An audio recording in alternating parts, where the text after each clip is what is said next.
A young boy walked into a firehouse one day, brand new firehouse. They were having a grand opening, and he was so excited to be able to go to this firehouse. As most little boys, he was excited because he was going to get to ride on the fire trucks, play with the sirens, probably wear the uniforms and the helmets that are way too big for his little head. And he was just very excited to be able to go out and do this. He grew up with a profound love and respect for firefighters. At the tender age of 7 years old, firefighters from American Fork responded to his home.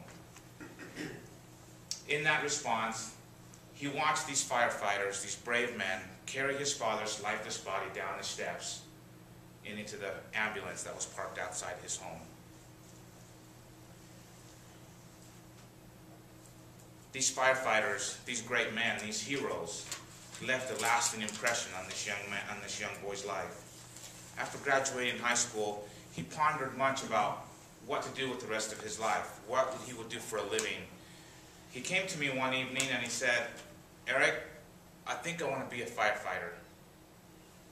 I asked him, "Well, what makes you want to be a firefighter?"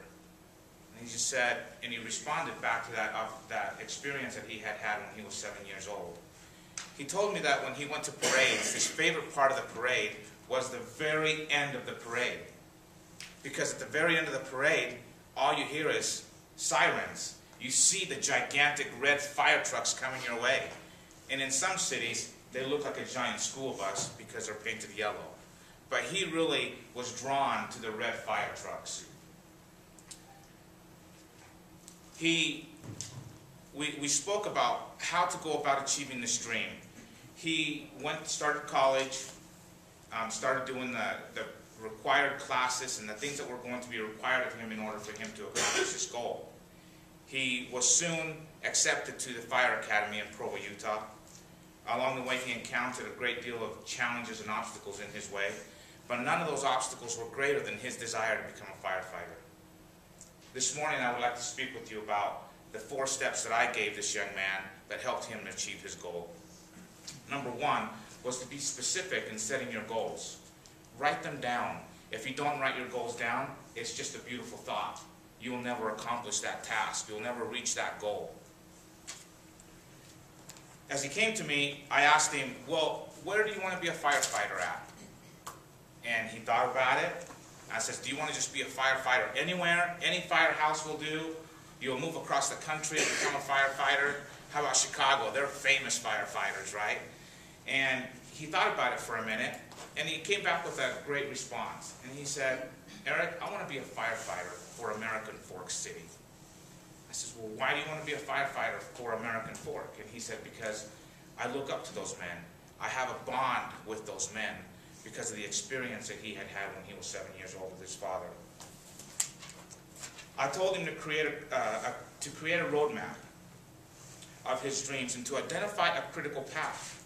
The critical path will help define the accomplishments that will make that dream a reality.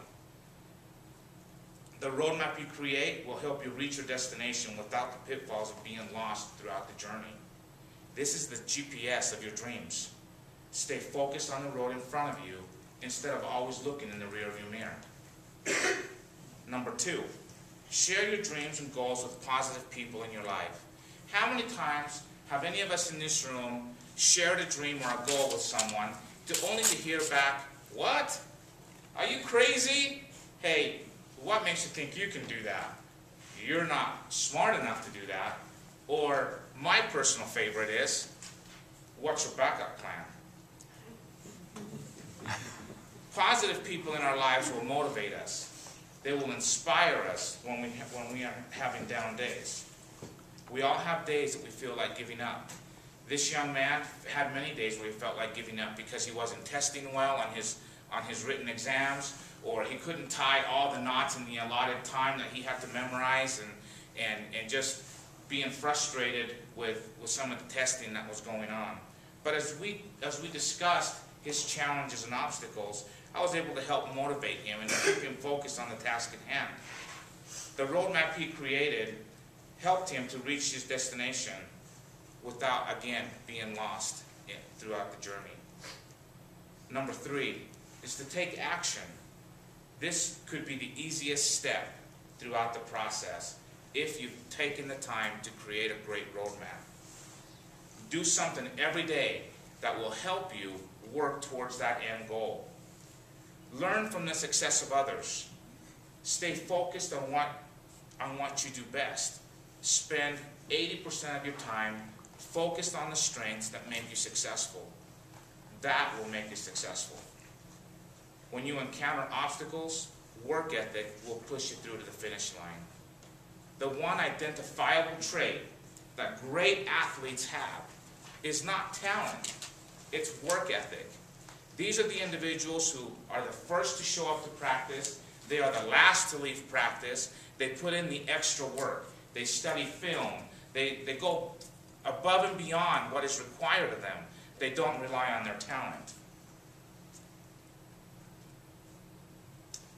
Talent is the great equalizer, but work ethic will separate you from the pack. Find a mentor or coach is step number 4. They will listen to what you have to say. They will also help keep you accountable.